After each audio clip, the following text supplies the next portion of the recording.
どんぐりをたどってもつきません。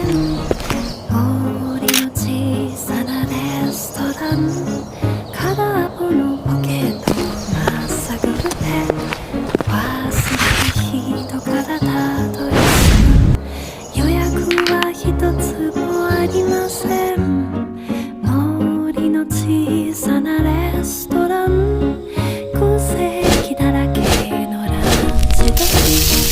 小鳥がパタパタ笑ってる。チュルチュンチュンチュンチュンチュンチュルチュン、チュルチュンチュンチュンチュンチュンチュルチュン、チュルチュンチュン